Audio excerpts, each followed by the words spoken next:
Hello students, आज हम देखेंगे 2024 का ए सेट जीएस पेपर। ओके। और आई होप कि आप सभी ने पिछले पीवाईक्यू को लेकर जो ट्रिक्स हमने, जो इंटेलिजेंट केसेस, जो लॉजिक्स हमने देखे हैं, उसके हिसाब से आपने 2024 का पेपर खुद से सॉल्व किया होगा। और चलो, आप रिलेट कर सकते हो अगर मैं आपको क्वेश्चन कैसे टैकल करने में बताऊंगा। ओके। चलो, पहले स्टेटमेंट देखते हैं। The atmosphere is heated more by incoming solar radiation than by terrestrial radiation.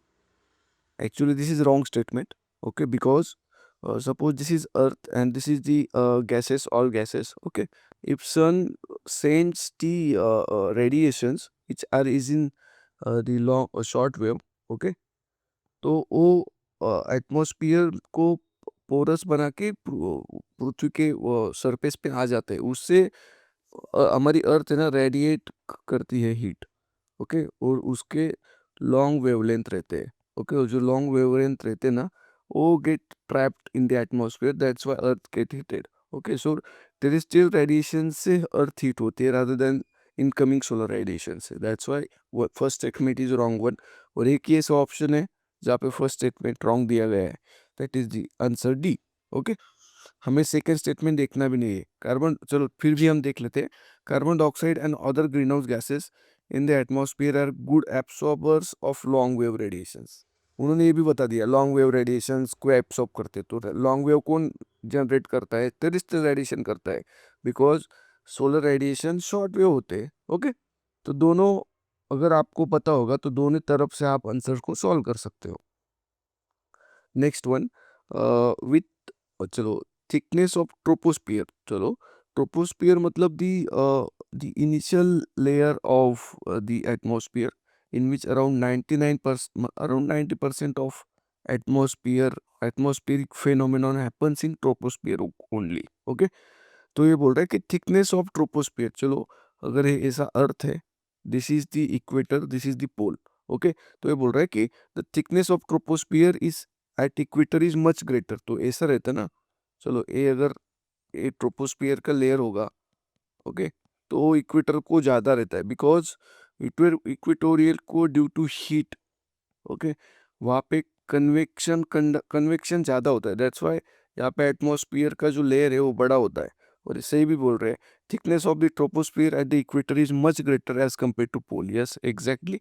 अगर ऐसा देखा, ये इक्वेटर है, ये पोल है, तो ऐसा रहता, मतलब यहाँ पे ज़्यादा थिकनेस रहती है, यहाँ पे कम रहती है। ओके।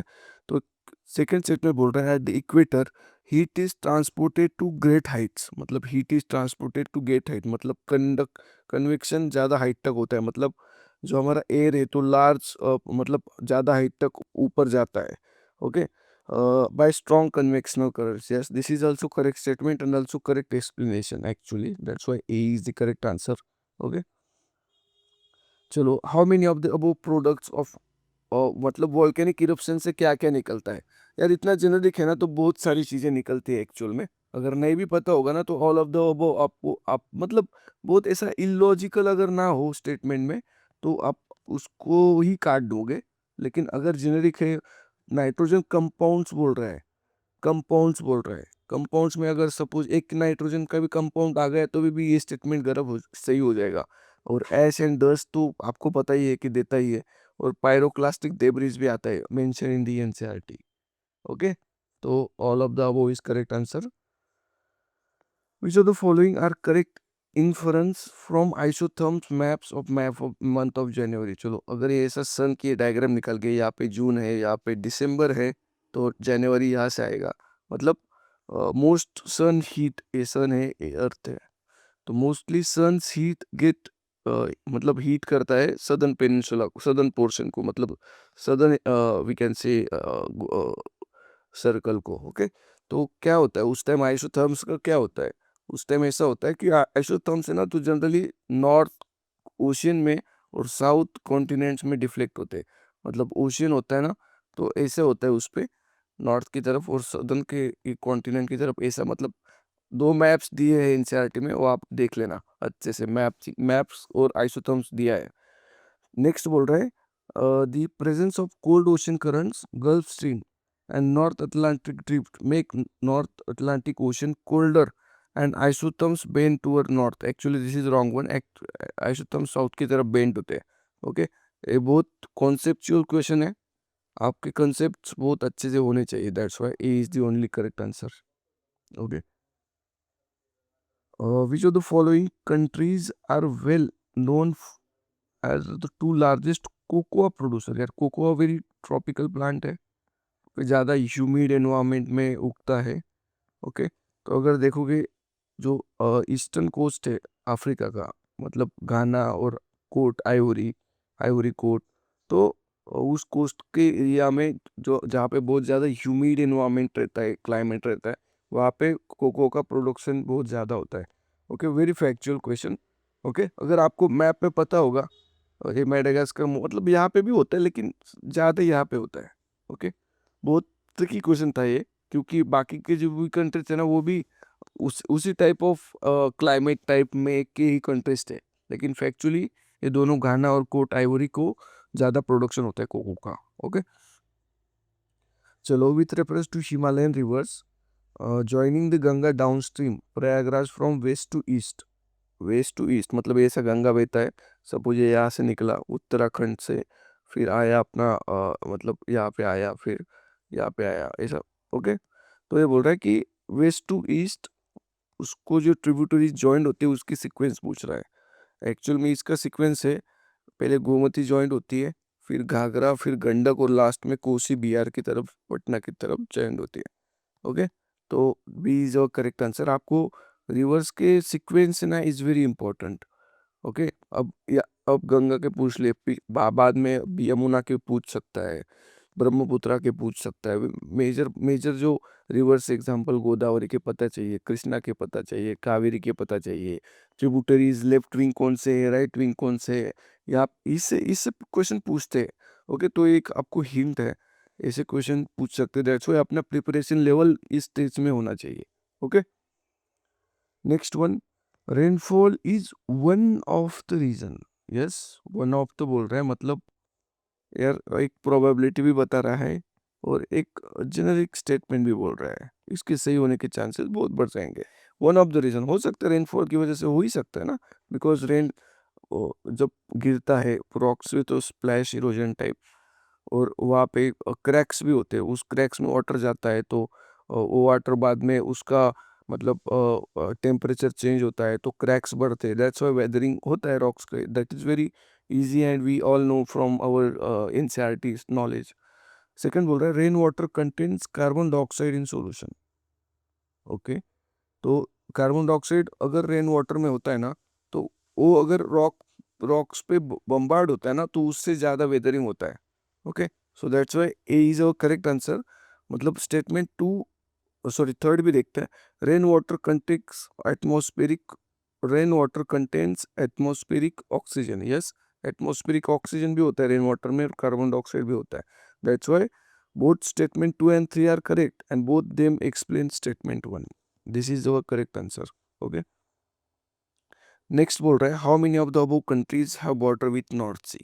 यार देखो, मैपिंग इन ज्योग्राफी में क्या है ना, geography is very easily tackle मतलब कर सकते हैं, उसमें दो चीज़ें आपको करनी, एक तो कंसेप्चुअल क्लैरिटी बहुत होना चाहिए, because this is very kind of मतलब not dynamic but very we can say, मतलब उसमें कॉन्सेप्ट्स बहुत ज़्यादा है, मतलब suppose low pressure, high pressure, cyclone, Coriolis force, type of various things है, जो या एक चीज़ यहाँ पे होती है तो उस वहाँ पे कैसे होती है, नॉर्दर्न हेमिस्फीयर में क्या होता है, सदर्न हेमिस्फीयर में क्या होता है, ट्रेड विंड्स क्या होती है, वेस्टर्लीज क्या होती है, उसकी डायरेक्शंस, उसका इम्पैक्ट क्या होता है, क्लाइमेट इम्पैक्ट क्या होता है, फिर ओशियन सर्कुलेशंस होते हैं, तो दैट इज़ वेरी इंपॉर्टेंट। और सेकेंड टाइप ऑफ क्वेश्चन होते हैं जो मैपिंग से आते हैं, मतलब कॉन्सेप्ट से आते हैं और मैपिंग से आते हैं।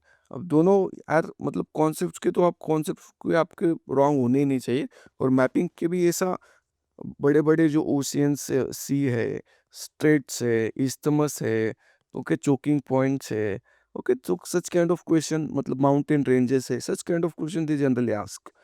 तो जो अगर नॉर्थ सी का क्वेश्चन आ गया बॉर्डरिंग कंट्रीज का, तो वी शुड नॉट, मतलब हमें हमें मतलब एक क्वेश्चन इजी लगना चाहिए, because we should have already prepared such questions in before paper, because पहले भी बाल्टिक सी, कैस्पियन सी के सराउंडिंग कंट्रीज पूछ लिए तो इट्स वेरी एक्सपेक्टेड कि नॉर्थ सी के भी पूछ सकता है.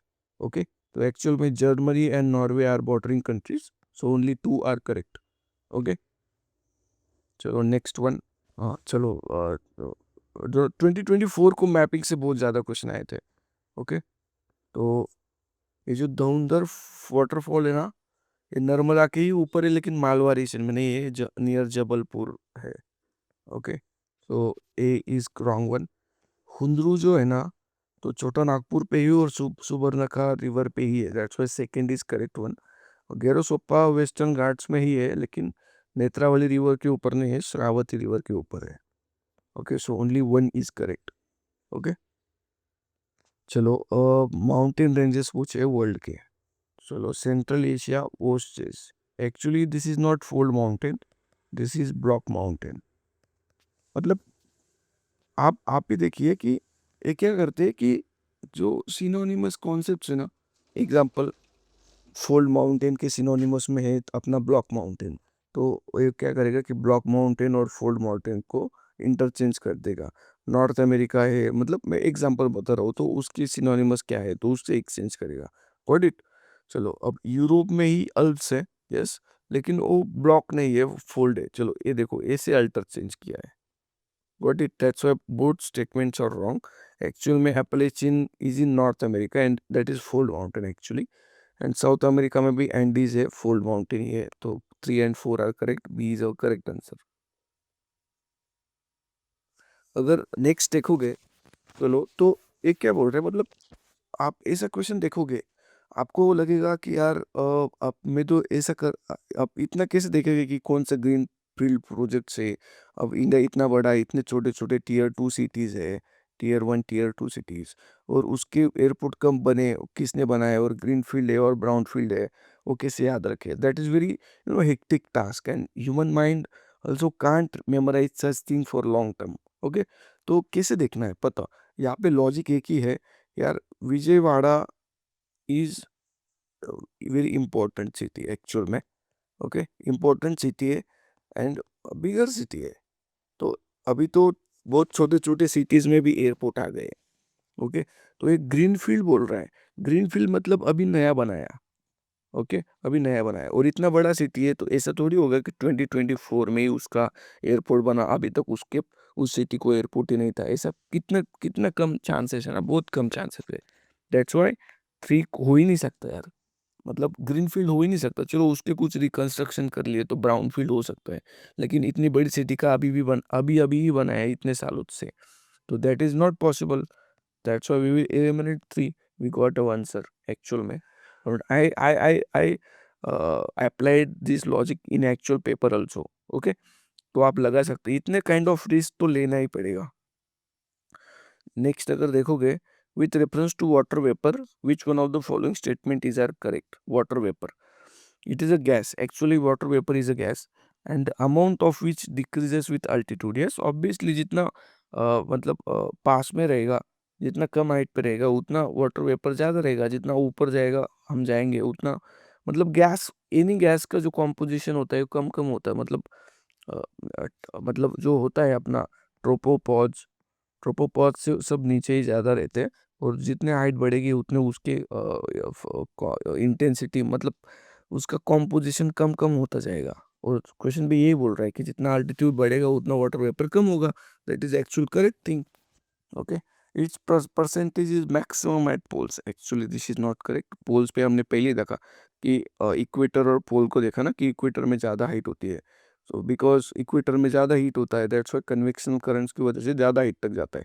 पोल्स में हीट कम होता है, दैट्स वाई वाटर वेपर का भी जो वी कैन से परसेंटेज होगा तो इक्वेटर पे ही ज़्यादा रहेगा. Second is wrong, A is our correct answer. Okay, चलो next one. Annual and daily range of temperature is low.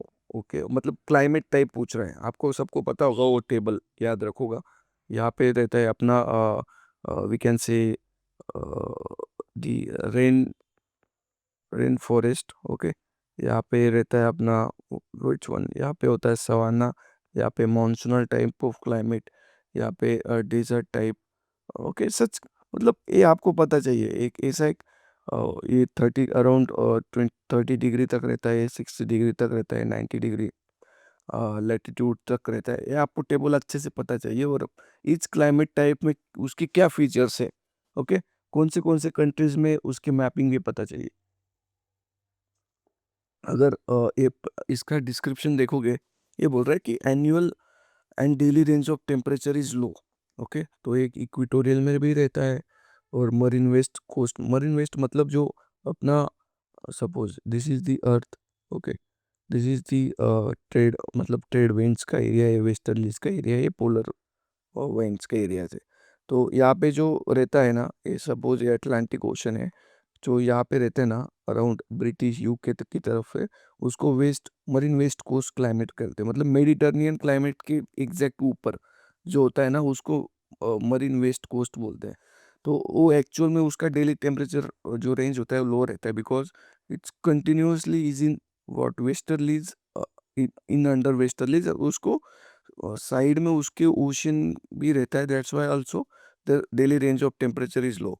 Precipitance precipitation occurs throughout the year, because westerlies जो होते हैं ना, वो वाटर लेड होते हैं, और वो कंटिन्यूसली मॉइस्चर पिकअप करते हैं अटलांटिक ओशियन से, और because of the we can say that drift, जो गर्म पानी लाते हैं इक्वेटर से, ओके, तो ये उसका टेम्परेचर बढ़ा देता है इस ओशियन का, अटलांटिक ओशियन का। दैट्स वाई मॉइस्चर आज is easily available for westerlies, तो वो मॉइस्चर पिकअप करते हैं, और कंटिन्यूसली रेनफॉल होता है यहाँ पे।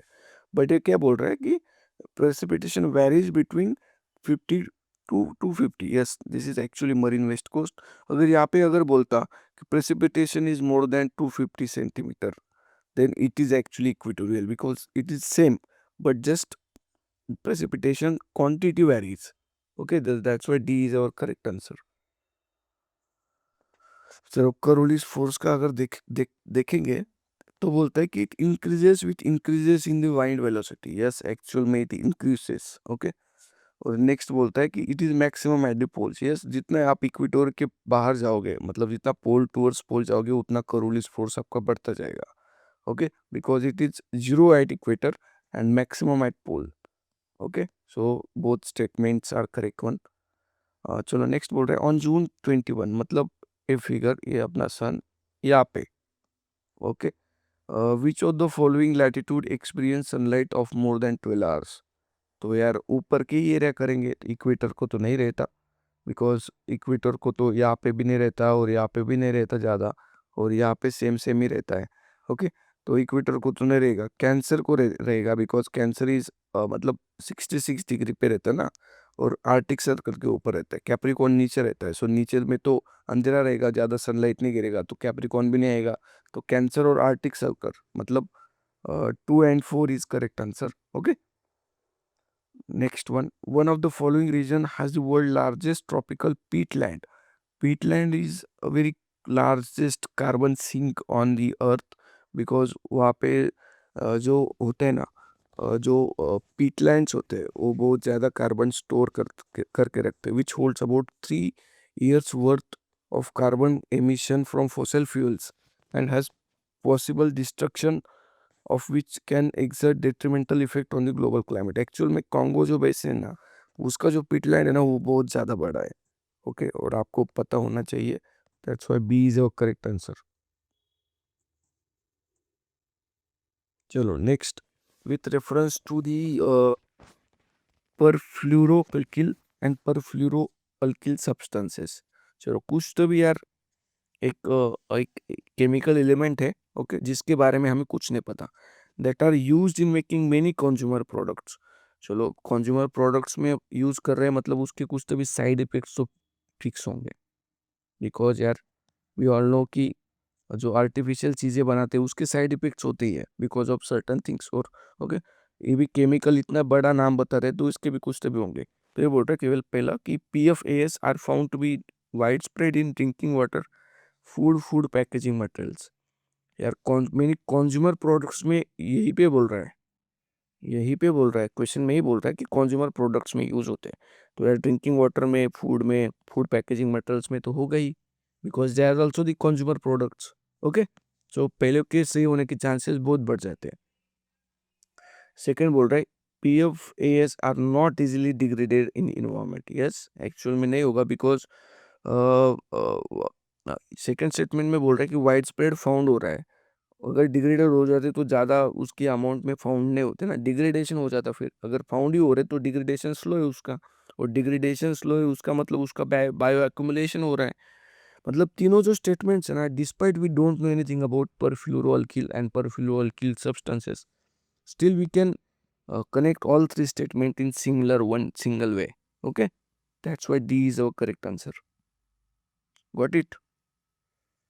चलो, parasitoid species are found in how many of the above kind of organisms? Very kind of very specific question. तो चलो, carabaid beetles, termites और wasps में parasitoid species फाउंड करते हैं, तो ओनली 3, मतलब बी इज और करेक्ट आंसर। उसमें ज़्यादा कुछ एक्सप्लेनेशन देने के लिए है नहीं, वो वेरी स्पेसिफिक क्वेश्चन है, बहुत ज़्यादा specific, very very hard one.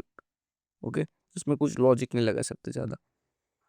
चलो, तो हाउ मेनी ऑफ द वो belong to P family? Actually all 3 are from P family. Okay, so C is our correct answer.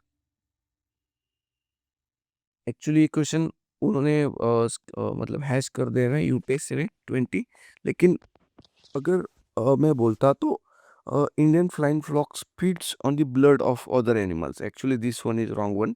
Okay, और मतलब ये जो बैट्स होते हैं ना, that is called bat. Flying fox मतलब बैट। तो आपने मतलब वो हाइपोथेटिकल स्टोरीज सुने होगे कि वो खून पीते हैं, that's why they ask this question. Okay, तो actually this is not the correct. So easy question था, लेकिन उन्होंने कैश कर दिया, so no issue. Next one, cicada, frog hopper, pond skater are actually insects. Okay, birds के तो नाम्स होते तो सुने होते, फिश के भी नाम होते तो सुने होते, रेप्टाइल्स के भी, लेकिन इंसेक्ट्स, इंसेक्ट्स सबसे ज़्यादा उसका क्रिएचर जो है लैंड पे, तो इंसेक्ट्स है। ओके, तो इसके नाम की जो डाइवर्सिटी वो भी बहुत है। तो अगर ऐसे नाम सुने ही नहीं तो ज़्यादा प्रोबेबिलिटी है कि यार इंसेक्ट्स के ही हो गए definitely. Okay, next one, many chewing gums found in the market are considered a source of environmental pollutions. Many हो सकते हैं यार, चेविंग गम्स में थोड़ा थिक सब्जेक्ट, मतलब थिकनेस भी होता है, और वो चिपक भी जाते हैं, तो यार पोल्यूशन हो सकता है उससे। और kind of many chewing gums contain plastic as a gum base, हो सकता है, यही इज करेक्ट आंसर। और वो ज़्यादा वायरल भी हो रहा था वीडियो कि प्लास्टिक गम पाया जाता है च्युइंग गम में। ओके, तो ऐसे आपको जो इम्पोर्टेंट हैपनिंग्स होते हैं रियल लाइफ में, तो वो भी आप कनेक्ट कर सकते हो। ओके, चलो, this is very specific type of animals, उसमें कुछ लॉजिक नहीं है इस क्वेश्चन में, तो we will skip this question. आपको एक डेफिनेट पता होना चाहिए एनिमल्स कौन से हैं, कहाँ पे पाए जाते हैं। ओके, तो मोस्ट ऑफ द टाइम्स क्या होता है ना, आई विल से कि ऐसे क्वेश्चंस वो जानबूझ के डालते हुए, ट्रैप होता है। स्टूडेंट्स ऐसे क्वेश्चन अगर देख लिए तो यार बहुत ज़्यादा डर जाते हैं, लेकिन अब हमने को 100 आउट ऑफ 100 क्वेश्चन सॉल्व करने ही नहीं है। ऐसे क्वेश्चन बहुत ज़्यादा टफ होते हैं, और most of the times I would say कि बहुत सारे स्टूडेंट्स ने एनिमल्स के नाम देखे भी नहीं होंगे, तो कैसे लॉजिक लगाएंगे कि कौन से कंट्री में पाए जाते हैं। तो it's very hard for us, okay, to make logic for such questions, that's why we can easily skip them rather than wasting our valuable time or make our score in negative sense. Okay, चलो, world toilet organisation के बारे में पूछ रहा है यार। UPSC को बहुत एक इजी ऑप्शन होता है, कौन सा भी ऑर्गेनाइजेशन दे देते हैं और बोलते हैं कि this is UN agency. Actual में नहीं है, अगर यूएन एजेंसी होता तो यार आपने सुना ही होता एक्चुअल में, that's why this is not actually the UN agency. Okay, और मैंने पहले भी बोला है कि गवर्नमेंट भी फ्री में कुछ नहीं देता, और वर्ल्ड ऑर्गेनाइजेशंस भी फ्री में कुछ नहीं देता, वो just they just supports in terms of the expert advice, counselling, consultation, लेकिन फ्री में फंड नहीं देते। ओके, तो तीसरा ऑप्शन यही बोल रहा है, the main focus of which function is to grant funds to least develop countries and developing countries to achieve. चलो, ये बोल रहा है कि लीस्ट डेवलप कंट्रीज और डेवलपिंग कंट्रीज को फंड देगा। यार, पहले ही फंड का जो इंटरनेशनल जो फंड का इशू है, it is very hot topic, और मोस्टली डेवलप्ड कंट्रीज उसको अपोज करते हैं कि डेवलपिंग कंट्रीज और लिस्ट डेवलप कंट्रीज को फंड नहीं देना चाहिए ज़्यादा। ओके, जो ये ऑलरेडी इशू है, तो ऐसा एजेंसी तो होगा नहीं कि यार डेवलपिंग और लीस्ट डेवलप कंट्रीज को फ्री में फंड देगा। अगर फ्री में फंड देगा तो डेवलप कंट्रीज और डेवलपिंग कंट्रीज के मतलब डेवलप कंट्री होने नहीं देंगे। That's why this is also wrong one. और second statement is very generic one. अगर आपने पढ़ा होगा तो एक बार पढ़ लीजिएगा, very generic. World toilet summit, world toilet day and world toilet college are the initiatives, हो सकते हैं ना यार, of this organisation to inspire हो रहा है action to tackle global sanitation crisis. Yes, actual में हो सकता है। That's why second is the only correct option here. Okay, and very logical one. Next बोल रहा है कि lions do not have particular breeding season. चलो इसको होल्ड अप करते हैं अगर पता भी नहीं होगा। सेकंड बोल रहा है unlike most other big cats चीता डू नॉट रोर। यार एक्चुअली ये चीज आपको पता होनी चाहिए, चीता रोर नहीं करती है। Definitely cheetah not roars, so this is correct one. Third बोल रहा है कि unlike male lions male leopards do not proclaim their territory by scent marking. Okay, मतलब वो रहता है ना कि उसकी टेरिटरी पे उसको मतलब काइंड ऑफ लैट्रिन करते हैं और फिर मतलब कुछ तो भी स्मेल छोड़ते हैं कि बाकी के उसके काउंटर पार्ट्स हो गए उसको पता चलेगा कि ये इस लेपर्ड की है, वो टेरिटरी वो दूसरे लेपर्ड की है, मेल इस लाइन की है, वो दूसरे लाइन की है। ओके, तो हम जैसे कंपाउंड्स करते हैं अपने फील्ड में वैसे वो लाइन मतलब जो बिग कैट्स होते हैं वो सेंड करते हैं। ओके, तो यार लायन करते हैं तो लेपर्ड्स तो भी करते ही होंगे। Okay, because they comes from same family. Okay, so three is wrong one, मतलब लेपर्ड्स भी करते हैं, तो थ्री को एलिमिनेट कर देंगे। ओके, तो we got a answer 25A that do not have particular breeding season also get correct. And big cats में चीता रोर नहीं करते। चलो next 100 million farmers. Okay, 100 million farmers, तो एक क्या होगा? 100 मिलियन फार्मर से मतलब क्या है कि फार्मर्स को एक यूनाइट कर रहे हैं, मतलब क्या है, प्लेटफॉर्म है रादर देन अलायंस। फार्मर्स का कैसे अलायंस होगा? अलायंस तो कुछ भी कंट्रीज का होगा ना। Okay, it is digital platform हो सकता है, इट इज प्लेटफॉर्म। ओके, तो उसका आंसर है एक्चुअल में, उसका आंसर है कि it is a platform for accelerating the transition towards food and water system that are net zero nature positive, that aims to increase farmer resilience. Okay, yes, exactly. Distributed energy resources मतलब हम उसको कहीं पे भी use कर सकते हैं। और आप मतलब सिंगुलर फैमिली और सिंगुलर आदमी और particular we can say application के लिए उसका यूज कर सकते हैं as a energy resource. Battery storage, yes sir, अपने मोबाइल में, लैपटॉप में, टैब में, सब में battery, that is kind of distributed energy resource. Biomass generator, yes sir, हमारा बायोमास उग रहा है तो हमारे बायोमास मतलब उग रहा है मतलब वेस्ट निकल रहा है, तो वहाँ पे भी हम एनर्जी जनरेट कर सकते हैं उस स्पेसिफिक एरिया के लिए। Same fuel cell, same rooftop solar photovoltaic units, so all four are distributed energy resources actually. Okay, next one अगर देखोगे, which one of the following shows a unique relationship with the insect called. जो एक्चुअल में यहाँ पे wasp है वो, तो वास्प ना पोलिनेट ओनली इंसेक्ट जो होते हैं ना वास्प के, तो फिग को पोलिनेट करते हैं एक्चुअल में। और आपने देखा भी होगा, that's why most of the religions और रिलीजियस टीचिंग्स डजंट मतलब वो फिग फिग के जो फ्रूट्स होते हैं ना उसको वेजिटेरियन नहीं मानते। ओके, दैट्स वाई, बिकॉज उसमें जो वास्प के जो बैक्टीरिया एंड ऑल होते हैं ना वो मर जाते हैं खाने के बाद। Next one, how many of the above have poisonous species among them. चलो बटरफ्लाइज यार, कितना कितना वैरायटी होगा उसमें। फिश में भी कितनी वैरायटी, सारे फिश थोड़ी खाते हैं। फ्रॉक्स तो होते ही यार पॉइजनस, मतलब उसमें बोल रहा है कि अगर बटरफ्लाइज का एक स्पेसीज तो होगा ही है ना यार, एक स्पेसीज तो ऑब्वियसली पॉइजनस होगा ही होगा, डेफिनेटली होगा।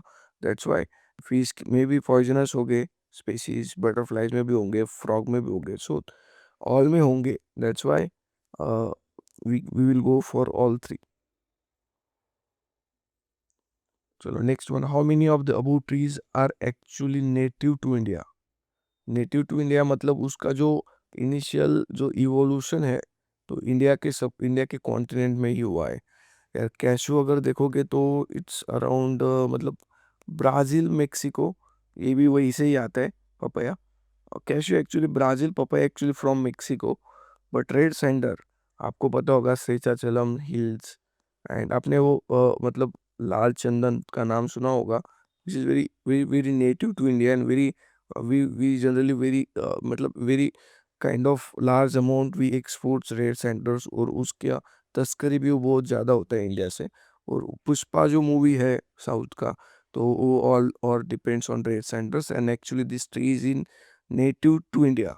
Okay, so only 130. Next one, with reference to radioisotope thermoelectric generators, consider the following statement. Actually, that is not miniature fission reactor. This is the wrong statement here. That's why we will eliminate one. We got a answer actual में B. Giant star live much longer than dwarf stars. यार dwarf stars क्या होते हैं, मतलब stars के मैंने पहले ही बोला था, लास्ट ईयर में भी उसके ऊपर क्वेश्चन पूछा गया था। स्टार्स की एक लाइफ होती है, ओके, और लाइफ मतलब उसमें वो न्यूट्रॉन स्टार भी होता है, सिफिलिट्स होते हैं, देन पल्सर्स होते हैं, then we can say black hole, मतलब dwarf stars, red giant, supernova explosion होता है, वो बहुत सारे स्टेजेस है उसमें। ओके, तो आई होप कि आपको सारे सारे आपने अच्छे से पढ़े होंगे। तो जायंट स्टार जो होते हैं ना, उसका जो मतलब we can say the kind of जो रिएक्शन होता है उसमें वो ज़्यादा फास्ट होता है। That's why they live very, मतलब as compare to dwarf. Dwarf मतलब उसका नाम ही ड्वार्फ है यार, उसमें कुछ नहीं होता, उस जस्ट पड़ा हुआ रहता है गैलेक्सीज में। That's why they live very very long time rather than giant star. That's why first statement is wrong one. So we will eliminate the first is incorrect, is only one state, and second is as compared to dwarf stars, giant stars have greater role in nuclear reaction. यार अगर इसमें ज़्यादा nuclear reaction होगा तो वो कम जिएगा ना। Okay, मतलब second statement में ही पहले स्टेटमेंट रॉन्ग है बता रहा है। What it.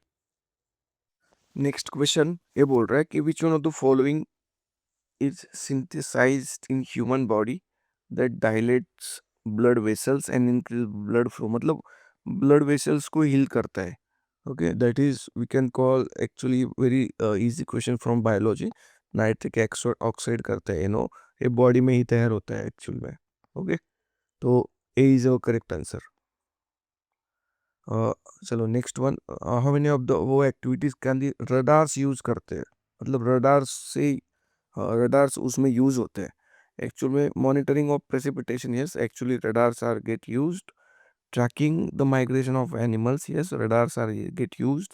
बट अगर identification of narcotics on passengers, आपने सुना है कि एयरपोर्ट पे रडार लगा दिया, मतलब लगाते लेकिन टू चेक जस्ट पैसेंजर को उसके बैग और उसको उनको चेक करने के लिए रडार, कभी सुना है? वेरी लॉजिकल एक्चुअली, एक्सरे और मेटल डिटेक्टर लगाते हैं, नॉट की radars. So first is wrong one, will go for B, only two are correct. Okay, next one, चलो how many of the above are considered fifth generation. Fifth generation यार अपने पास अभी तक नहीं है एक्चुअल में, और all three are not part of fifth generation fighter aircraft, so none is the correct answer here. चलो हाइड्रोजल को किस किस में ज़्यादा यूज होते हैं, हाइड्रोजल। ओके, तो वो हम देखेंगे। तो पहला बोल रहा है कि कंट्रोल ड्रग डिलीवरी, हाइड्रोजल क्या करता है ना, एक मतलब एक कैरियर टाइप यूज करता है जो ड्रग को कैरी करता है बॉडी में, तो करते हैं ड्रग डिलीवरी को यूज कर सकते हैं। मोबाइल एयर कंडीशनिंग में भी होते ही है। और मैंने पहले ही बोला है, ये अपना लॉजिक क्या है, एप्लीकेशन। एप्लीकेशन अगर कौन सी भी चीज़ का बताए, और mostly in science and tech का, ओके, तो उसमें क्या होगा कि मोस्ट ऑफ द टाइम्स होता है कि ऑल थ्री आर करेक्ट होते हैं, मतलब okay, most of the times. लेकिन most of the times all of the above बोलते हैं वहाँ पे, लेकिन इस क्वेश्चन में यूपीएससी ने थोड़ा चेंज कर दिया है पैटर्न। तो एक्चुअल में जस्ट ड्रग डिलीवरी के लिए ही यूज़ करते हैं, मोबाइल एयर कंडीशनिंग में भी नहीं करते, और इंडस्ट्रियल लुब्रिकेंट्स में भी हाइड्रोजल यूज़ नहीं करते। तो यार समटाइम्स ऐसा होता है, एक्चुअल मतलब जो अपना ब्रॉडर पैटर्न होता है उससे भी हटकर यूपीएससी कुछ तो भी कर देता है। That's why it's called as very uncertain exam. But हमें अपने ट्रिक्स लॉजिक्स को छोड़ना नहीं है, ओवरऑल हमें फ़ायदा ही होगा उससे। एक आध क्वेश्चन हम रॉन्ग कर सकते हैं, लेकिन ओवरऑल अगर पॉजिटिव उसका नेट इफेक्ट देखोगे, नेट इफेक्ट तो मोस्टली आपको पॉजिटिव ही दिखेगा। Which one of the following is exhaust pipe emission from fuel cell? Fuel cell पता है कि एग्जॉस्ट में ज़्यादा कुछ इमिशन करता नहीं है, जस्ट वाटर वेपर। ओके, मतलब जस्ट वाटर वाटर वेपर को इमिट करता है। So D is our correct answer.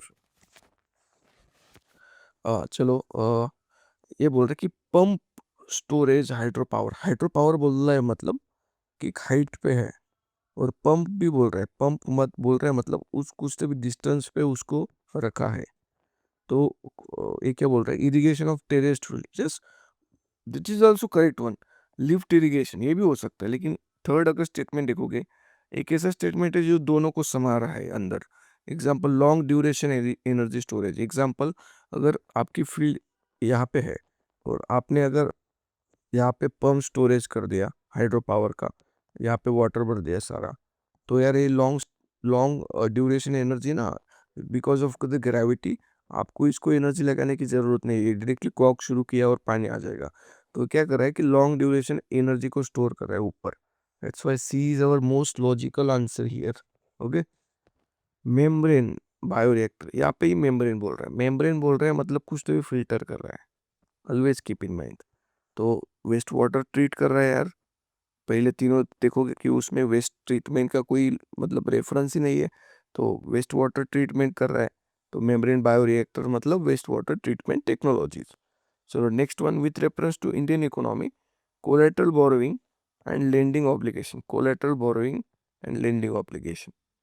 चलो, despite I don't know anything about the collateral borrowing, लेकिन मैं अगर ऑप्शन से भी देखूँ, मैंने पहले ही बोला था फाइनेंशियल मार्केट के दो type, money market, capital market.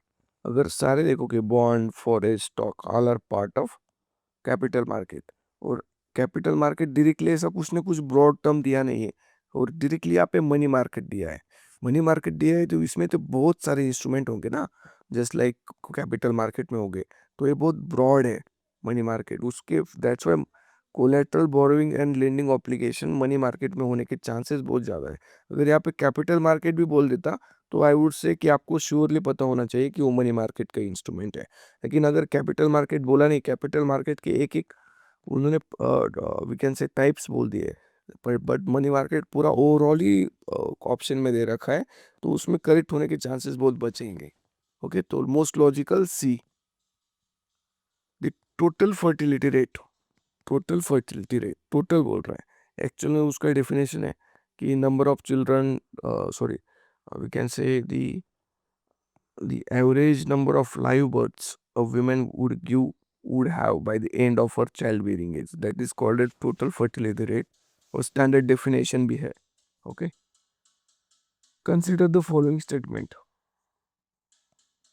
In India, non-banking financial companies can access the liquidity adjustment facility. Here actually they can't access. Okay, that's why this is the wrong statement. In India, foreign institutional investor can hold government securities. Yes यार, government securities hold कर सकते, लेकिन government के कुछ terms and condition होते हैं इसमें, और एक कितने अमाउंट तक देना है उन्हें वो भी फिक्स होता है। That's why but they can hold. Okay, so B is correct also, मतलब second is correct. In India stock exchange can offer separate trading platform for debts. Yes, कर सकते हैं। ओके, तो एक्चुअल में अगर देखोगे आंसर, तो सॉरी, जो पहला पहला था, I I I was wrong. I was wrong because कि पहले जो थे ना, तो ये जो लिक्विडिटी एडजस्टमेंट फैसिलिटी सब बैंकिंग बैंक्स को ही थे, लेकिन बाद में 2023 और 2024 में शायद कि उन्होंने regional rural banks and NBFCs को भी ये विंडो मतलब अवेलेबल कर दी थी। That's why I was wrong, sorry. First is also correct, ये करंट अफेयर्स का टॉपिक था। Okay, so C is our correct answer. Next देखोगे, in India which one of the following can trade in corporate bonds? Corporate bonds में कौन कौन trade कर सकता है? इफ यू नो कि कॉर्पोरेट बॉन्ड्स को हम बढ़ाना चाहते हैं, मतलब उसका जो पेनिट्रेशन है, मार्केट पेनिट्रेशन, वो which is very low as compare to other develop nation, industrialise nation. Okay, that's why हमें क्या करना है, उसका जो पेनिट्रेशन है ना वो बढ़ाना है। अगर उसका देखोगे तो वहाँ पे कौन कौन इन्वेस्टमेंट और ट्रेड कर सकते हैं, दैट्स वाई ऑल सभी कर सकते हैं, सभी कर सकते हैं। इंश्योरेंस कंपनी भी इन्वेस्टमेंट कर ही सकते ना, पेंशन फंड भी इन्वेस्ट कर सकते, रिटेल इन्वेस्टमेंट भी कर सकते। That's why 43 D is our correct answer. Financial instruments कौन से है? ओके यार, अगर देखोगे अच्छे से तो all are financial instrument actually. Okay, so मतलब sorry, financial instrument not all, but exchange traded fund आपको पता होगा कि आप एक पूल ऑफ फंड लेते हैं, उसका जो वैल्यू है ना वो मार्केट डिराइव्ड होता है। तो फिर अगर suppose if it is linked with the gold, gold prices, then अगर गोल्ड के प्राइस बढ़ेंगे तो उसके भी प्राइस बढ़ेंगे, लाइक दैट। ओके, तो exchange traded fund is kind of financial instrument. But motor vehicle यार, एक व्हीकल कैसे फाइनेंशियल इंस्ट्रूमेंट हो सकता है? That's what second is wrong. Currency swap, yes, this is also the kind of financial instrument. तो D 1 and 3 इज correct answer. चलो यहाँ पे प्राइमरी सेकेंडरी टर्सरी को बोला है कि कौन सा करेक्ट है। अगर स्टोरेज देखोगे, storage transfer comes under the tertiary sector actually, not in the secondary, so first is wrong one. Dairy farm, yes, कुछ तो भी फार्मिंग एक्टिविटीज का अगर रहेगा तो it's comes under the primary. Mineral exploration also tertiary. Weaving cloth, मतलब कुछ तो भी प्राइमरी प्रोड्यूस से कुछ एक्टिविटी करके अगर हम उसके कुछ प्रोडक्ट्स बनाए तो that's comes under the secondary sector. So weaving cloth is actually the processing of the raw we can say fibers to make the clothes, that's why they comes under the secondary sector. So all three are correct. First one is also from tertiary, that's why this was the incorrect statement. Okay, so C is our correct answer.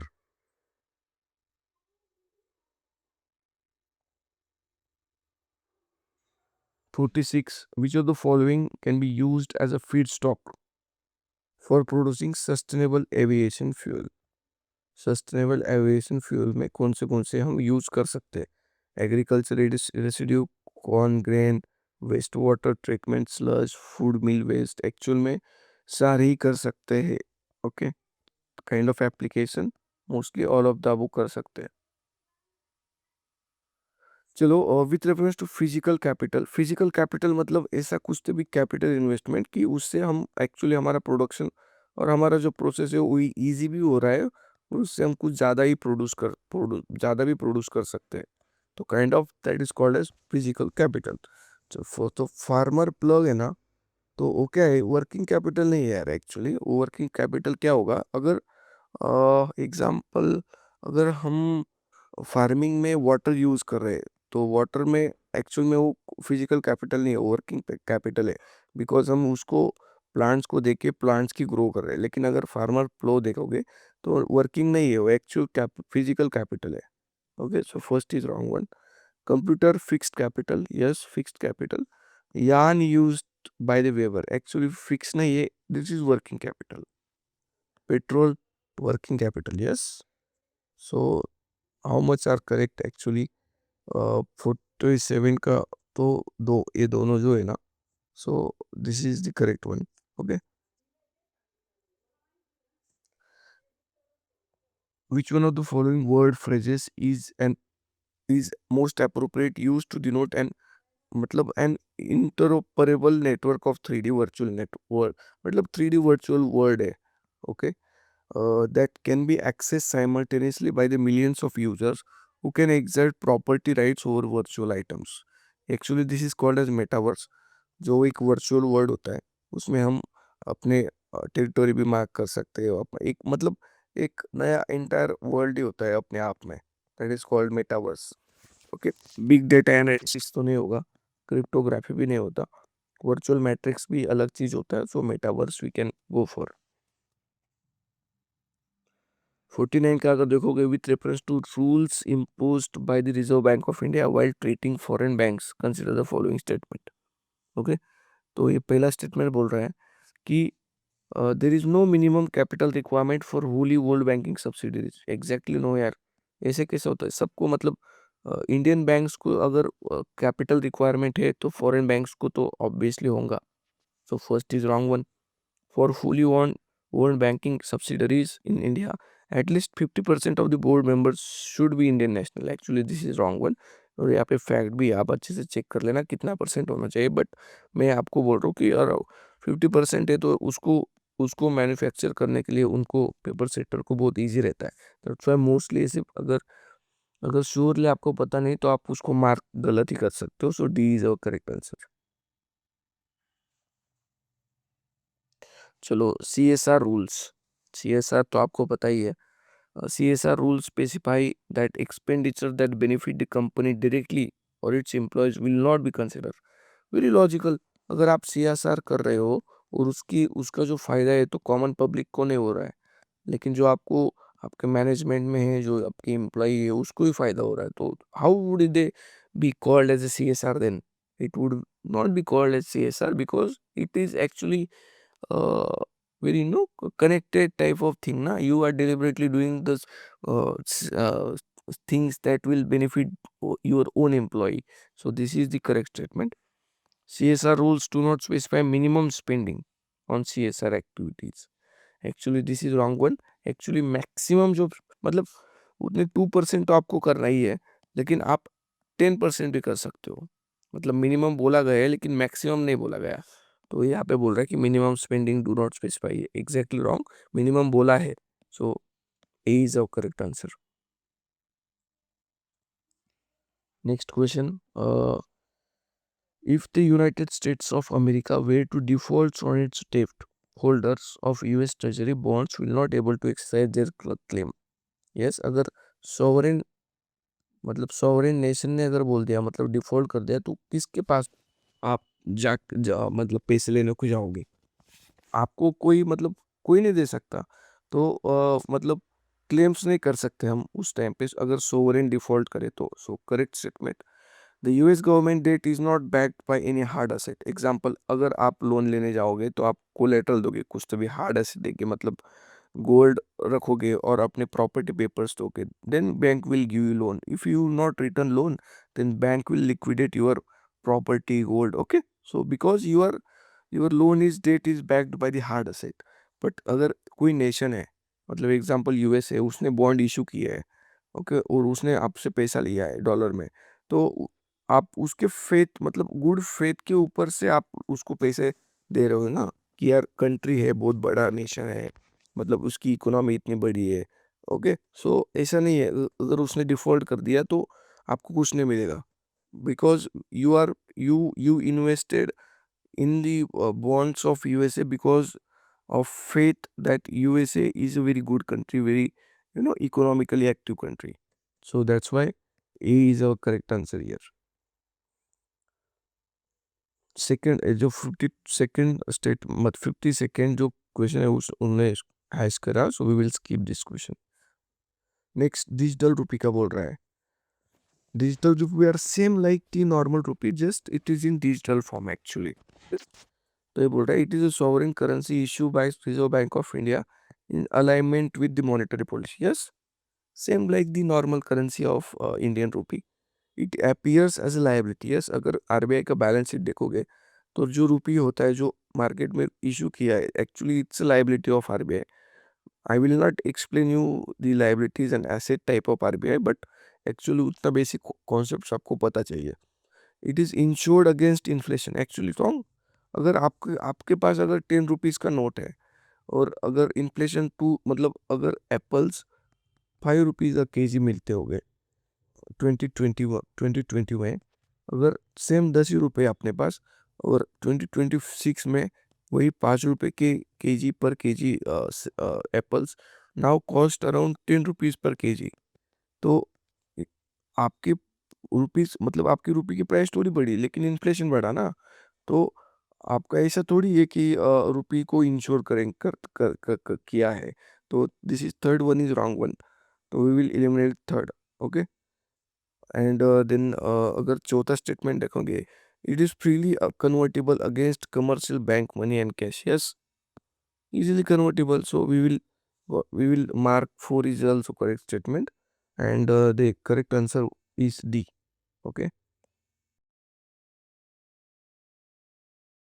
तो अगर next question देखोगे, और मैंने आपसे पहले ही बोला है कि यार each year there would be question around Buddhism and Jainism, each year. Okay. Very important topic of UPSC and very favourite one also, and आपको इन डिटेल थरू नॉलेज चाहिए, बिकॉज क्वेश्चंस का जो अपना डिफिकल्टी लेवल है recently बहुत बढ़ गया है. ओके. तो ये बोल रहा है कि with reference to ancient India, Gautam Buddha was generally known by which one of the following epithets. मतलब कौन से उनके और भी नाम थे. That was the actual question.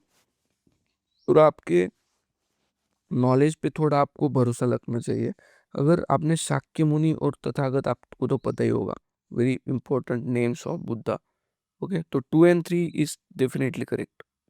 But अगर 1 का देखोगे नायापुट्टा, तो आपको पता होना चाहिए कि यार अगर होता नाम बुद्धा का तो आपने पढ़ा तो होगा, पढ़ा होता कभी तभी. एक्चुअल में this is the name of Mahavir Jain. Okay. Nayaputta. So not the name of the Gautam Buddha. So B 2 and 3 इज करेक्ट. अगर नेक्स्ट साइड अगर देखोगे आर्कियोलॉजिकल साइट, मैपिंग हिस्ट्री की भी जो मैपिंग है ना, उसका भी इम्पोर्टेंस रिसेंटली बहुत बढ़ गया है, बहुत ज़्यादा. ओके. बिकॉज क्वेश्चन का जो पूछने का, मैपिंग का जो पूछने का टाइप है ना, वो एनसीईआरटी के जो वी कैन से मैप्स है, दैट इज़ वेरी इंपॉर्टेंट. मतलब कौन से स्टेट में कौन सी साइट है, कौन से पीरियड में है, उसमें उसका सिग्निफिकेंस क्या है, उसमें क्या पाया गया है. ओके. अगर चंद्रकेतु अगर देखोगे तो actually this is not the in Odisha, actually it is in the Odisha, मतलब वेस्ट बंगाल.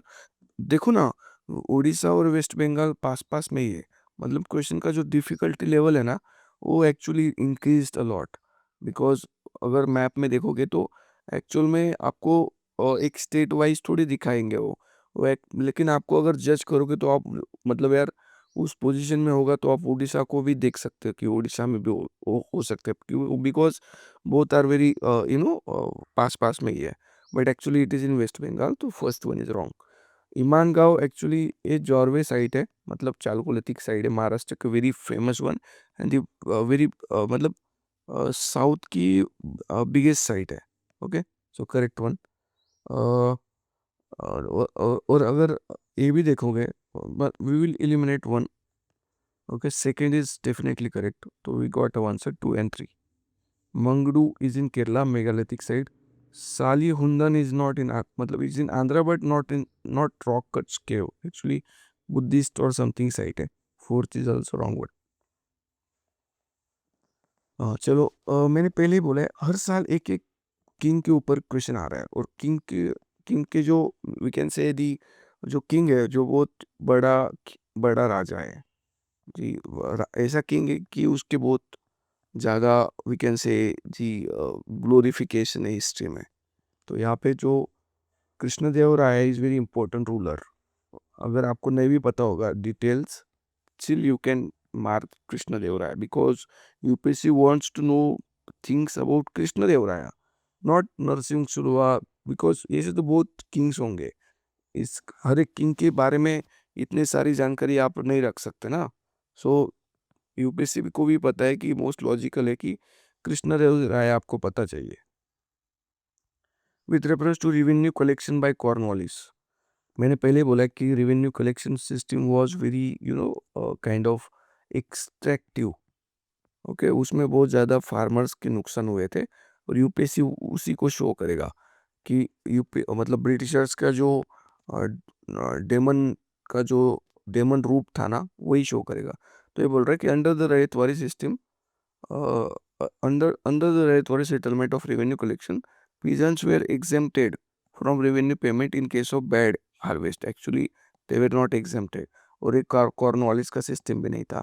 रैयतवाड़ी, मॉन्टेस्क्यू और रैंड का सिस्टम था एक्चुअल में. So one is wrong one. Under the permanent settlement, yes, actually permanent settlement get enforced by the or the initiated by Cornwallis. Permanent settlement system का एक जो मतलब we can say दी मतलब agenda था कि एक रेवेन्यू है ना, एक परमानेंसी होना चाहिए उसमें. That's why they allotted some land to the zamindars, और जमींदार्स को अकाउंटेबल किया. rather than to go for towards each farmer, they allotted the zamindars, and zamindars were directly in contact with the britishers will contact zamindars and take fund from zamindars, and zamindars will collect from funds and taxes from all farmers behind or the below sequence. तो ऐसा था. तो जमींदार्स को ना एक definite तारीख को उनको फंड देना होता था. उसको ना एक सनसेट क्लॉज बोलते थे. सनसेट क्लॉज, अगर उसने उस टाइम को पैसे नहीं दिए, अगर रेंट नहीं दिया, तो उसकी जमींदारी कैंसिल करते थे एक्चुअल में. That's why second is the correct one, one is the wrong statement. There अगर हिस्ट्री का क्वेश्चन है ना, there are no parables. Extreme statement है भाई. उपनिषद इतने बड़ी चीज है, उसमें एक का तो पैराबल होगा ही ना. एक का भी एक तो होगा, एक तो मिनिमम, मतलब बहुत ज्यादा पॉसिबिलिटी तो मिनिमम एक तो होगा ही. ओके, तो we will make mark first one is wrong. और इस स्टेटमेंट ये जानबूझ के उसको एक्सट्रीम बनाते हैं कि स्टूडेंट्स इजीली उसको अंडरस्टैंड कर सके कि यार ये तो 100% नो ही है. First we will make mark wrong here. Second, Upanishads were composed earlier than Puranas. Yes, actually this is correct. Upanishad are बहुत अर्ली, मतलब वैदिक टाइम में भी बनाए थे, और पुराणास अराउंड जब सेंचुरी सी स्टार्ट हुआ था और अराउंड गुप्ता टाइम में वहाँ पे उसको फाइनलाइज किया गया था. तो B is correct answer. Next अगर देखोगे, India is a member of International Grain Council. Okay, चलो होल्ड करते. हो सकता है, हो सकता है यहाँ पे अगर होता ना India is a founding member, तो हम इसको थोड़ा पॉज करके देखते. लेकिन ये जस्ट बोल रहे कि इंडिया इज मेंबर, और India is very important country having huge stature in the international, in terms of diplomatic affairs, in terms of economy, in terms of trade. तो ऐसे बड़े इंटरनेशनल ग्रीन काउंसिल का हिस्सा होना इंडिया के लिए कोई बड़ी बात नहीं, तो हो ही सकता है. अगर सेकंड देखोगे, a country needs to be a member of the international grain council for exporting और importing rice and wheat. यार एक्चुअल में ये बहुत इलॉजिकल है.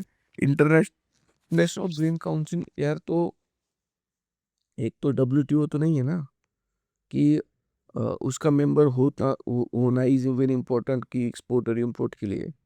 ऐसा ऐसा कंट्री को ऐसा मैंडेटरी, ऐसा वी कांट से कि आपको होना ही पड़ेगा तभी भी आप इंपोर्ट एक्सपोर्ट करेंगे. तो this is very violation of country sovereignty actually. तो आई वुड से कि this is very illogical statement. We will mark it wrong. तो A is our correct answer. चलो, लेटेस्ट जो था ना, तो वो गरबा डांस ऐड किया था एक्चुअल में इंटेंजिबल कल्चरल हेरिटेज को. Chhau, Durga Puja, Kumbh Mela were actually the part of the intangible cultural heritage, लेकिन जो लेटेस्ट ऐड किया वो गरबा किया था. Who was the provisional president of the constituent assembly? Provisional president before Rajendra Prasad, actually it was the Dr. Sachidanand Sinha, because इनको बहुत ज़्यादा experience था. ओके, और वो फैक्चुअल क्वेश्चन है, उसमें कुछ लॉजिक नहीं है यार, आपको पता होना चाहिए. वेरी मतलब वे एक बहुत easy question, very easy question. Next, government of India act 1935. It provided for the establishment of an all India federation on the union of the British Indian province and princely state. Yes, actually it was the it provided, but actually the All India Federation never came into existence because 50% of we can say the 50% of states should agree. Then only the All India Federation would come. But it won't agreed by 50% of the states. That's why it never came into existence. Next one, ये बोल रहा है कि defence and foreign affairs were kept under the control of federal. तो कैसा ना, जो Dyer की था ना, वहाँ पे क्या होता था, एक रिजर्व और एक transferred we can say domains थे. तो रिजर्व जो थे ना, तो गवर्नर जनरल के पास थे, ट्रांसफर एक मिनिस्टर के पास रहते थे.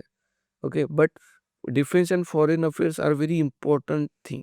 दैट्स वाई मतलब ट्रांसफर जो थे ना फेडरल, मतलब मिनिस्टर मतलब फेडरल लेजिस्लेचर के पास थे. लेकिन ये इतने इंपॉर्टेंट थे डिफेंस एंड फॉरेन अफेयर्स, तो एक्चुअली वो गवर्नर जनरल के ही पास रहेंगे ना. वो फेडरल फेडरल लेजिस्लेचर के पास क्यों देंगे, कंट्रोल क्यों देंगे इतने इंपॉर्टेंट डोमेन का. That's why he is the only correct answer. Which one of the following is a work attributed to playwright Bhasa. Actually Bhasa के जो मतलब संस्कृत ड्रामेटिस्ट था ये भाषा, और उसका जो अराउंड पीरियड था ना, वो अराउंड मतलब वो डिस्प्यूटेड है, लेकिन थर्ड से सिक्स की सेंचुरी के बीच में था.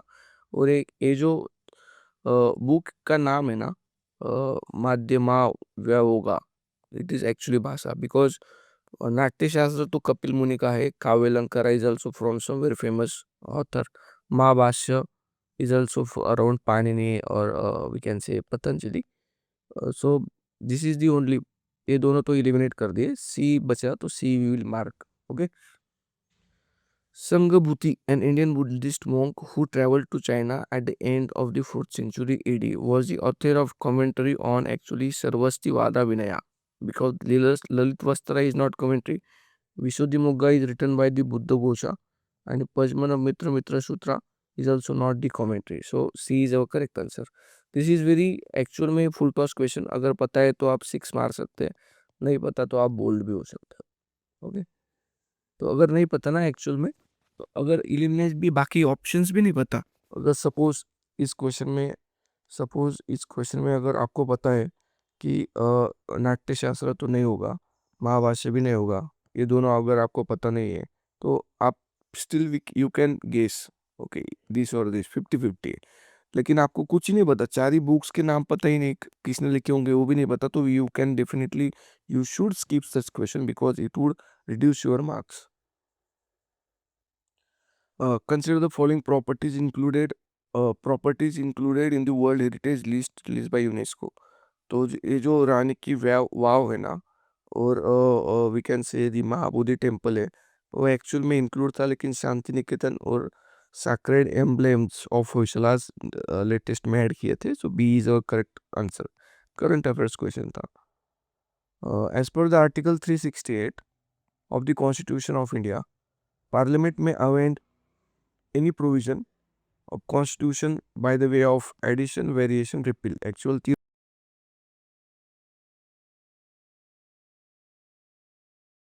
अगर 67 के देखोगे, ये बोल रहे हैं कि which one of the following above countries are frequently mentioned in media for their low birth rates. यार you should know, Japan is very having very low birth rate. यहाँ पे जो एजिंग पॉपुलेशन है ना, उसका जो रेशो है more than 60% है. ओके, तो डिपेंडेंट पॉपुलेशन बहुत बढ़ गया है. दे आर मतलब वो बुला रहे लोगों को कि यार आओ जापान में काम करो. ओके, इटली का ही वैसा ही हाल है, एजिंग पॉपुलेशन बहुत ज़्यादा है. South Korea also there. लेकिन South Africa and Nigeria, you all know कि अफ्रीकन नेशन से उसका जो टोटल फर्टिलिटी रेट है वो हाई है. Okay, rather than this countries. So 1, 3, 1, 2 and 4 is correct answer. Which of the following statement is correct about money bill in the parliament. चलो, article 110 is about money bill, but 109 में भी money bill को पास करने की procedure दी गई है. तो this is correct one. Money bill shell not be introduced in the council of state. Yes, correct one, because it should be introduced in the Lok Sabha, because money और जो फाइनेंस का related काम है ना, वो एक्चुअली काइंड ऑफ गवर्नमेंट, और government का confidence Lok Sabha में होता है rather then Rajya Sabha. The Rajya Sabha can either approve the bill or suggest changes but cannot reject. Yes, definitely correct. 68. Okay. Amendments to money bills suggested by Rajya Sabha have to be accepted. Obviously not. It's been the discretion of Lok Sabha कि करना है या नहीं करना. Most of the times नहीं करते. Okay, because Lok Sabha में जो गवर्नमेंट होता है वो राज्यसभा में उसका सुनते नहीं ज़्यादा. सो C is our correct answer.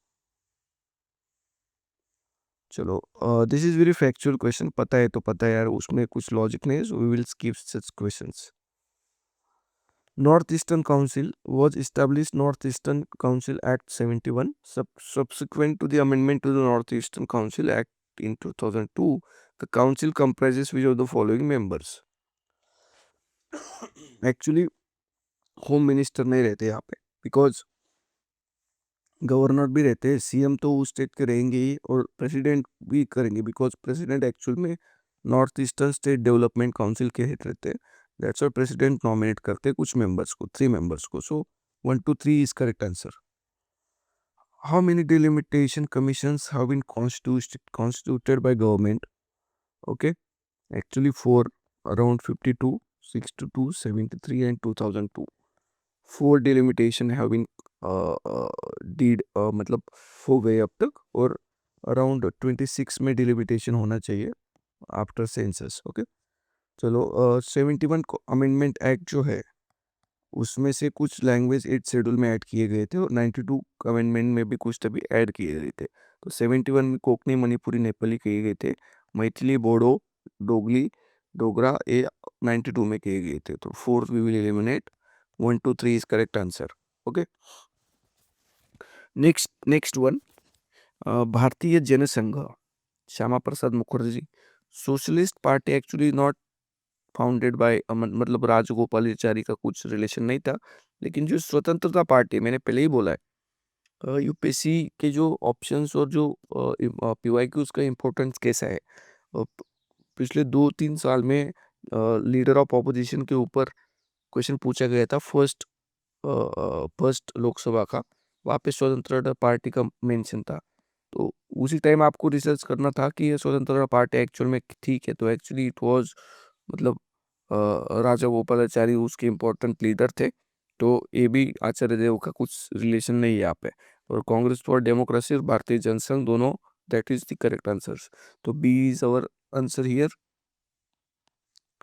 73 का अगर देखोगे तो यार सारे पार्ट इज एक्चुअली करेक्ट. तो आपको दिस इज द हिंट कि 2 आर्टिकल्स पूछता है समटाइम्स, बट पार्ट भी पूछने लगे अब. शेड्यूल पार्ट आपको सारे याद करना है.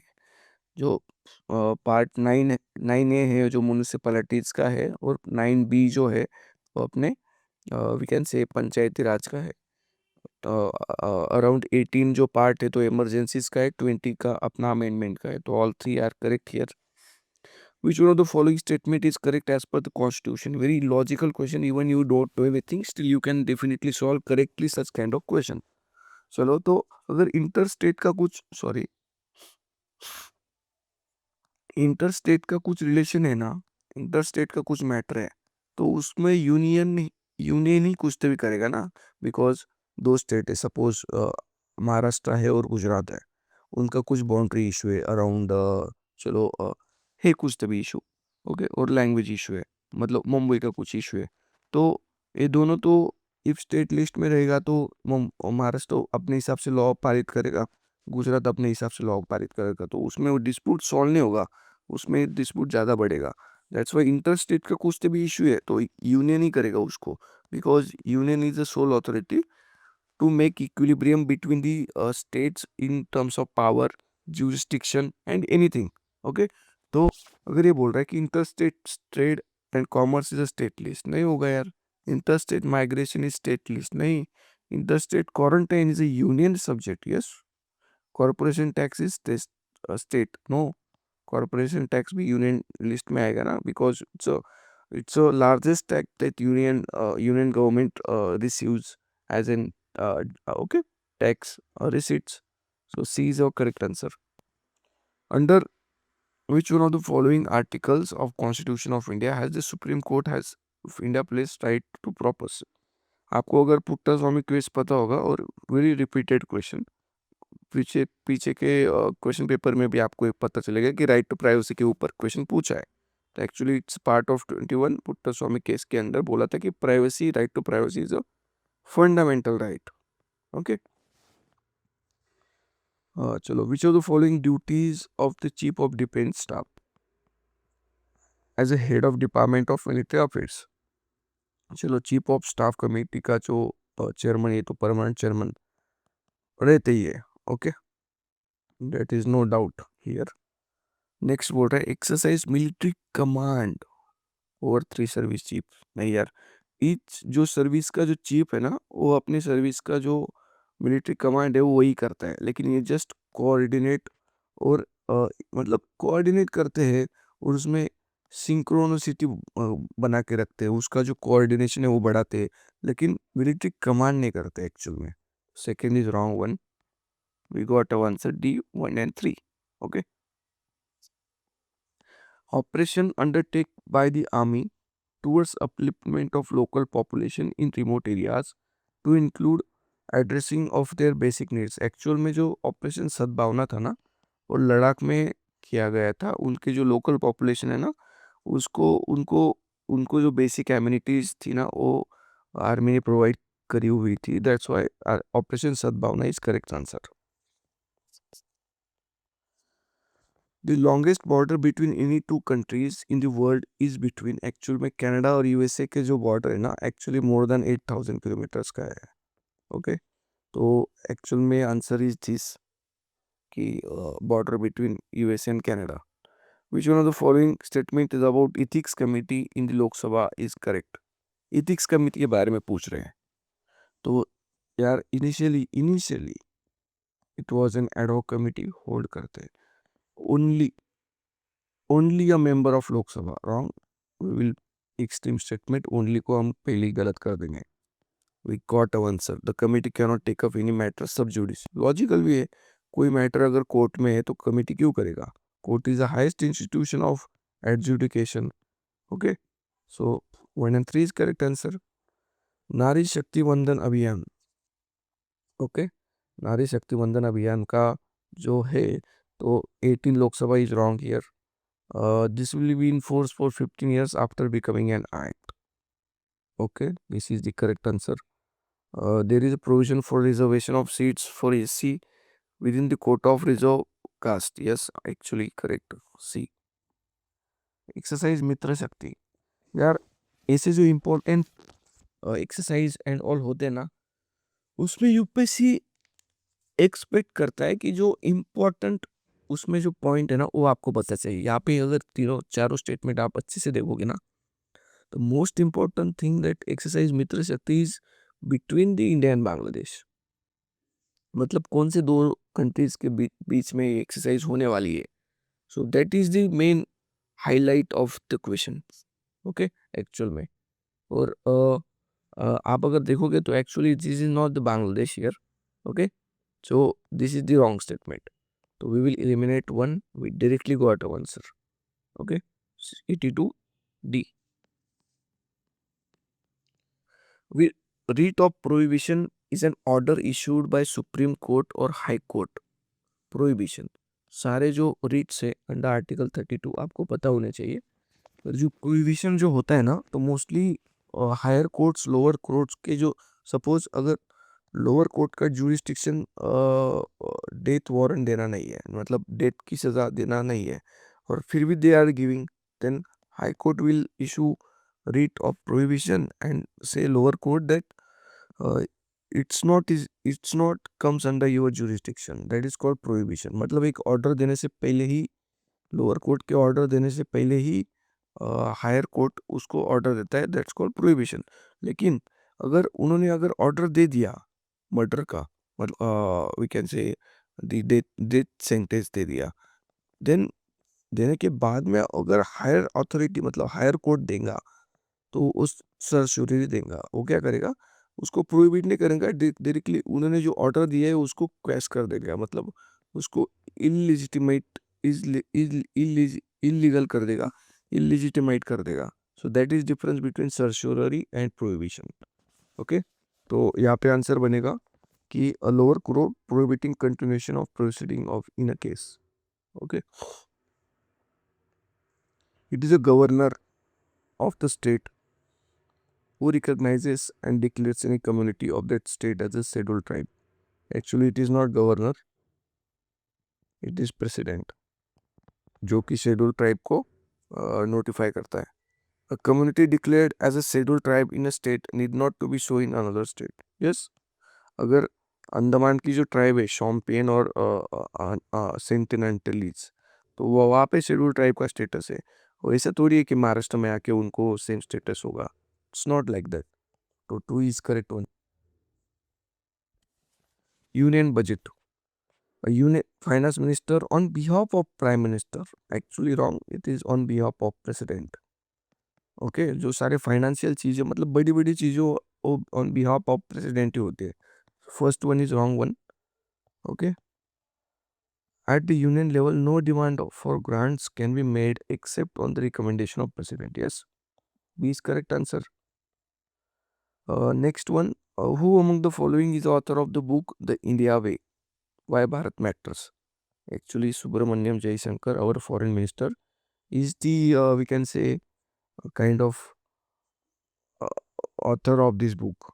Okay, अगर next देखोगे next question तो वो बोलता है कि अगर following consider the following pairs.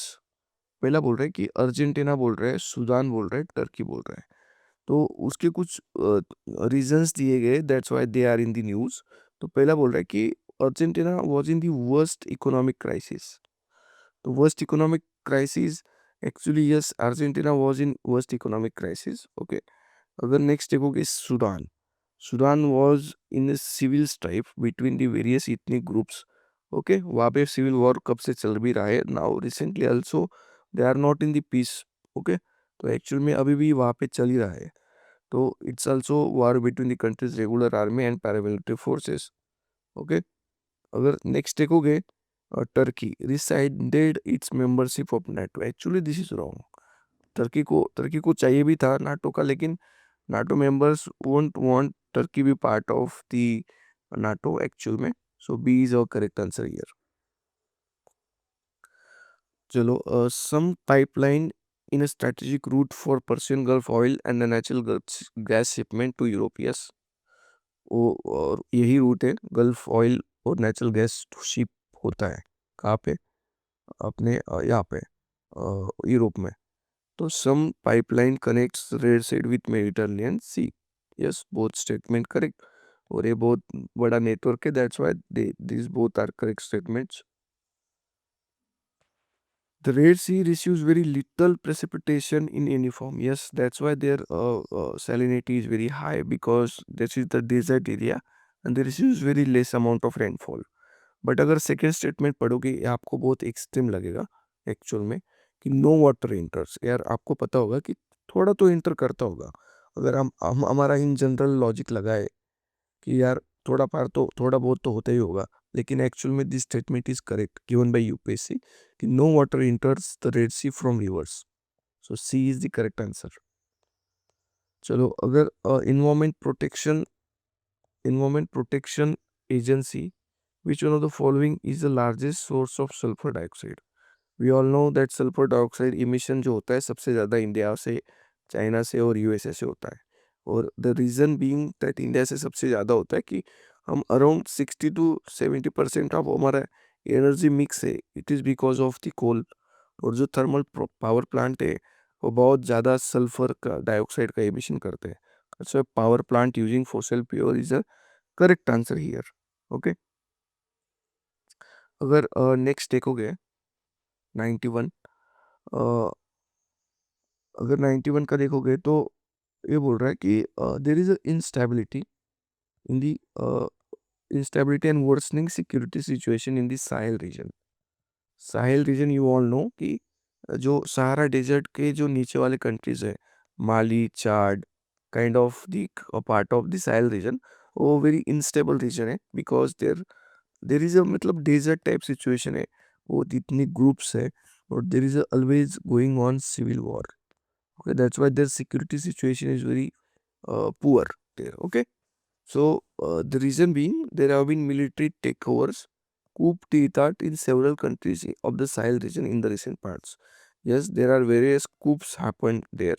That's why there is a security worsening situation there. That's why A is our correct answer.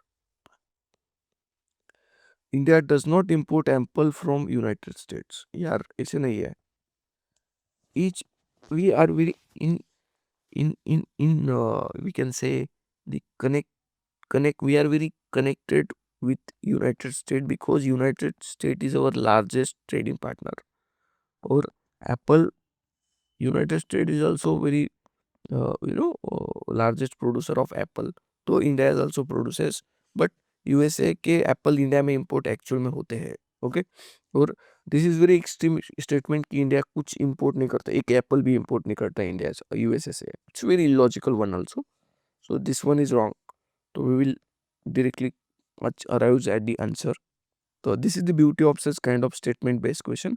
अगर एक भी गलत स्टेटमेंट आपने पहचान लिया तो you will directly arrive to the answer indirectly. Okay, तो 92 का अगर सेकंड स्टेटमेंट देखोगे, in India law prohibits the import of genetically modified food without the approval of competent authority. तो genetic engineering appraisal committee kind of और ministry of मतलब department of biotechnology का permission लेना पड़ता है अगर if you want to import such genetically modified plants, okay, genetically modified products or food items. So this is the correct one. With reference to the speaker of the Lok Sabha, consider the following statement. While any resolution for the removal of the speaker of Lok Sabha is under consideration, अगर speaker का मतलब removal is under consideration है under article 91, तो क्या कर सकता है?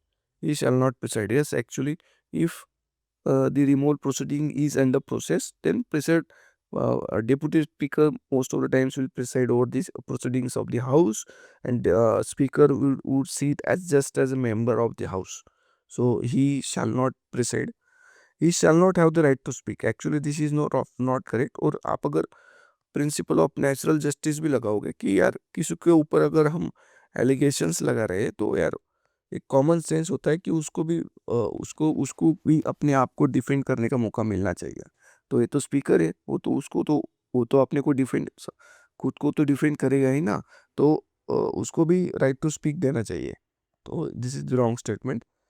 ही shall not be entitled to vote on the resolution in the first instance. Actually अगर वो प्रिसाइड नहीं करता ना, अगर वो प्रिसाइड नहीं करेगा तो उसको मतलब उसको we can we they would not be given the right to vote there, so it's also the wrong one.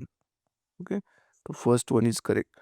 Actually में उसको फर्स्ट इंस्टेंस में ही वोट करने को देते हैं। Okay, because he is no longer a speaker, because he is general member now. चलो, lapses कौन से बिल लैप्स होते हैं? A bill pending in Lok Sabha lapses on its dissolution. Yes, correct. A bill passed by Lok Sabha and pending in Rajya Sabha lapses on dissolution of Lok Sabha. Yes. अगर लोकसभा से कुछ भी पास होकर राज्यसभा में जाएगा, तो अगर लोकसभा डिसॉल्व होगा तो definitely it would be get lapsed. Okay, a bill in regard to in which President of India notifies her intention to summon the House to a joint sitting lapses on it dissolution. Actual में अगर president के पास गया और president ने joint sitting बोला तो bill lapse नहीं होता। That's why third is the wrong one. Okay, और our correct answer is B 1 and 2। With reference to parliament of India, consider the following statement. Next question, prorogation of house by the president of India does not require the advice of council of minister। Actually this is wrong statement। council of minister के जो we can say the advice है it's very mandatory, because president को जो prorogation और जो dissolution होता है, it's not actually the power of president, it's not the discretion of president, actually it's a power of council of minister, and on the advice of council of minister president has to act in such way। okay, so first statement is wrong one, so we will eliminate first one from the options। the next one, the prorogation of house is generally done after the house is adjourned sine die, but there is no bar to the presidents of India prorogating the house which is in session। okay, actually this is the correct statement। in generally prorogation मतलब suppose 3 sessions है। Okay, और अगर मतलब house का जो business है वो over हो गया, मतलब सपोज बजट सेशन है शुरू, बजट सेशन का सारा काम हो गया, तो क्या होगा? तब कुछ नहीं कुछ बचा नहीं तो एडजमेंट होगा। उस टाइप ऑफ एडजमेंट को एडजमेंट सीने डाई बोलते हैं, बिकॉज उसका जो वर्क है वो खत्म हो गया। ओके, उसके बाद डायरेक्टली प्रोरोगेशन होता है। बट समटाइम्स अगर प्रेसिडेंट को लगा कि यार एडजमेंट सीने डाई नहीं किया, डायरेक्टली भी प्रोरोगेशन कर सकता है। So second statement is correct one.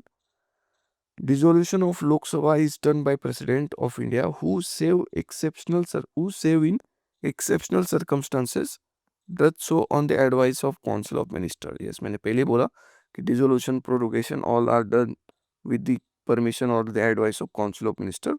तो our 95 C is our correct answer. चलो next one. The European Parliament approved the Net Zero Industry Act recently. चलो, even we don't know, still we will hold such question. चलो देखते second डेकर्स ये बोल रहा है कि the European Union intends to achieve carbon neutrality by 2040. Yes, may be हो सकता है. And therefore aims to develop all of its own clean technology. यार ऐसा थोड़ी all of its own technology थोड़ी डेवलप करेगा, कुछ तो भी बाकी कंट्रीज के साथ पार्टनरशिप करके भी करेगा ना. इट्स वेरी एक्सट्रीम स्टेटमेंट कि ऑल खुद से ही डेवलप करेगा. So that's why we'll mark statement 2 is incorrect. So there is a C only there. This statement 2 is incorrect. So C is our correct answer. अगर next देखोगे, recently Venezuela has achieved a rapid recovery from its economic crisis and succeeded in preventing its people from fleeing, immigrating to other countries. Actually, Venezuela is not achieved recovery actually में. और recently also Venezuela is in news because our Trump has lifted the Nicolas Maduro, the president of the Venezuela. Okay, which means abducted Venezuelan president. So statement 1 is wrong. Venezuela has the largest oil reserve. Yes, this is the correct statement. So we got our answer D. 98 question, प्रधानमंत्री सुरक्षित मातृत्व अभियान. तो यहाँ पे दोनों statement is wrong one because यहाँ पे बहुत ज़्यादा फैक्ट्स दिए हैं. 6 months, second time, third prime minister. Under this scheme, private sector healthcare providers of certain specialists can volunteer to promote service at nearby government health. Actually, this is the correct option. Okay, this is the correct. मतलब private hospital volunteer कर सकते हैं. तो B is our answer. ये छूट गया था 98. Digital land record modernisation programme. Digital land record modernisation programme. It's very important for land reforms in India. Okay. To implement schemes, central government provide 100% funding. Yes, exactly, because it is a central government's initiative. It's an flagship scheme. Under this scheme, cadastral maps are digitized. Yes, obviously cadastral maps जो होते हैं, जो मतलब जो अपने field की जो north south east west directions और जो मैपिंग के जो एरियाज होते हैं उसको कैडेस्ट्रल मैप बोलते हैं. वो डिजिटाइज्ड मैप्स में कन्वर्ट हो जाते हैं after the digital India land record modernisation programme. Third statement बोल रहा है an initiative has been undertaken to transliterate the records of rights from local language around. अभी अभी बहुत वर्नाकुलर में बहुत पहले रहता था ना. अगर सपोज सपोज भूज का एरिया है, वहाँ की कोई भी स्पेशलाइज लैंग्वेज है, तो वहाँ के जो लोकल लैंड सर्वेयर्स थे गवर्नमेंट्स के, तो उस लैंग्वेज में ही रखते थे. सो उसके ऊपर क्या जो होता था कि एक यूनिफाइंग जो लैंड रिकॉर्ड मैनेजमेंट होता था ना, वो बहुत इम्पॉसिबल हो जाता था.